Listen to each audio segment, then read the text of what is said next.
Mr. Golden, have you had enough time to speak to your attorneys about this decision to waive your right to your preliminary hearing? Yes.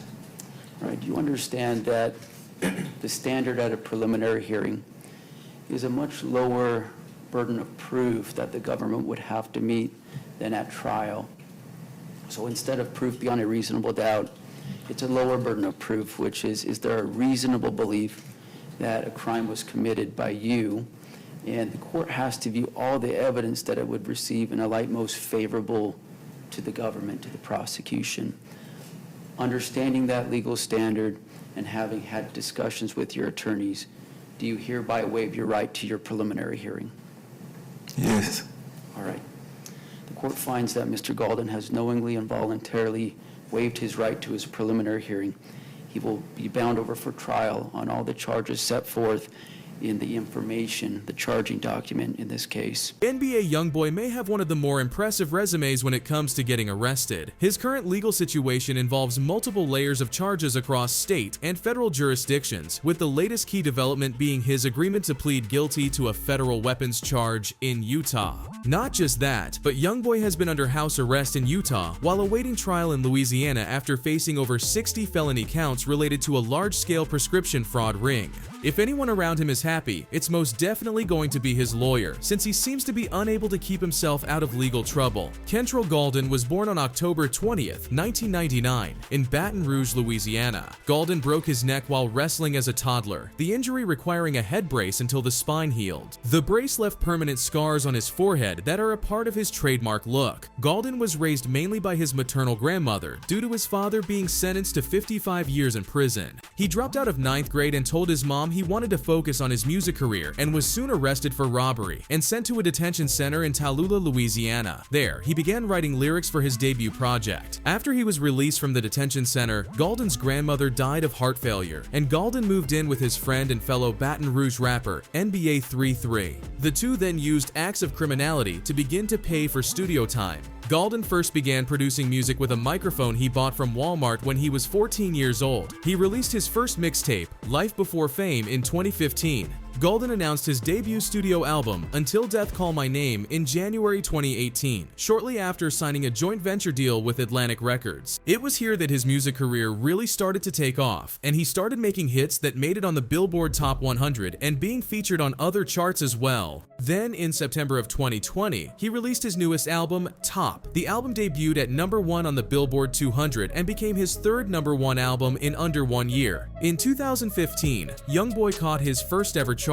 This encounter with the law was the result of him having committed a robbery at only 15 years old. While some rap artists can blur the lines between life and art with their alleged criminal activity, fans can draw a straight line between his first arrest and his introduction to rap. While jailed in Tallulah, Louisiana on this charge, Youngboy put pen to pad and founded a rap career based off of his troubled life. These early musings would become the basis for what is now his well-known 2015 debut mixtape, Life Before Fame. Youngboy spoke of the time during an interview with The Fader in humble terms, saying, "I had been rapping, but I used to hide it." After the 6-month period of change and self-discovery, a criminal court judge opted in favor of NBA's release, allowing him to continue into young adulthood with his freedom intact. Or at least, that was the intention, because he had a long road ahead of him that would be fraught with troubles with the law. Usually with crimes involving younger people, there is a clear escalation from one act to the next, but not with this young rapper. NBA Youngboy was arrested at a concert at which he was scheduled to perform on November 28, 2016.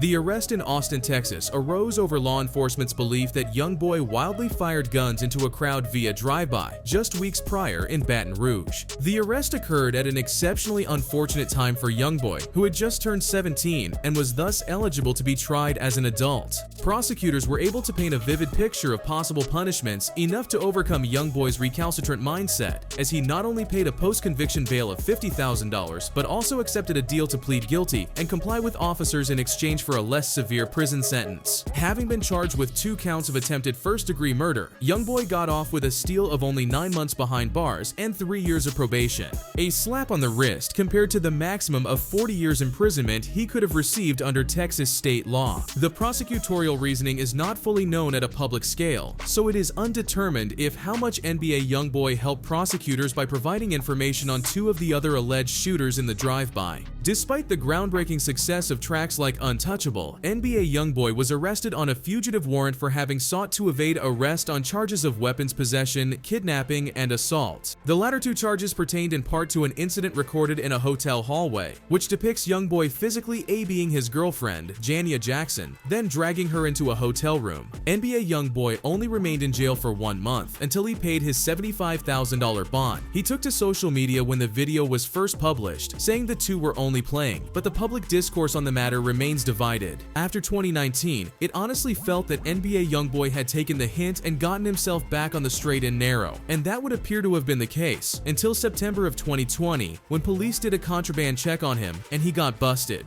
NBA caught at least 3 drug and gun charges, reportedly including felony possession of drugs and possession of a stolen firearm. His arrest took place alongside 15 others after police responded to a call regarding individuals displaying firearms and recording a video. Baton Rouge police claimed the suspects arrested were Never Broke Again gang members and Bottom Boy Guerrillas members as well. At the scene, officers discovered numerous firearms, including an AK-47, in addition to hydrocodone, marijuana, digital scales, and Xanax. Furthermore, NBA Youngboy alone was found to be in possession of $47,000 in cash at the time of the arrest. Youngboy's lawyer was swift to take up a rigorous defense of his client, stating, "We still have the Second Amendment in the United States. The immediate detention of these black men was illegal in that it violated their constitutional rights. The subsequent searches conducted by law enforcement were also illegal. Even with the illegal searches that were conducted, no firearms or controlled dangerous substances were found on Mr. Gaulden's person or in his immediate control. Mr. Gaulden is innocent of the charges he was booked on last night and looks forward to defending himself as such." In his latest legal troubles, a Baton Rouge judge ordered NBA Youngboy into federal custody Thursday after he was arrested Tuesday in Utah, accused of participating in a large-scale prescription fraud ring. Youngboy was already out on bond as he faced weapon charges in Baton Rouge. U.S. District Court Judge Shelley D. urged that bond be revoked. Youngboy has been on house arrest in Utah. He was arrested and booked into the Cache County Jail on more than 60 felony counts. Investigators believe the chart-topping rapper was involved in a scheme of fraudulently obtaining the prescription drugs promethazine and codeine from several pharmacies in Utah. At least 2 others have been arrested, and as many as 8 others may have been involved in the organized operation, according to a Cache County Sheriff arrest affidavit. The crew allegedly called multiple pharmacies, pretending to be real doctors in the area using their legitimate Drug Enforcement Agency identification numbers and calling in prescriptions. Some were filled, but others were flagged as fraudulent, officials said. This continues to show a pattern consistent with an organizational structure, an investigator wrote. As authorities investigated, Gwendolyn Cox, who said she was a 75-year-old woman, contacted Cache County Dispatch and asked to speak with an officer. Authorities believe this same name was used to fill some of the fraudulent prescriptions. During the conversation with Gwendolyn, it was very clear that a fake voice was being used, wrote the investigator. Gwendolyn sounded as though she was a much younger male from the southern states. In the call, the person used the word ax in place of ask. The written affidavit does not say whether authorities believe this call was with Gaulden or not, but in a later conversation with the investigator, the rapper reportedly used the word ax the same way. The first evidence cited by authorities of one of these fraudulent calls took place in September 2023.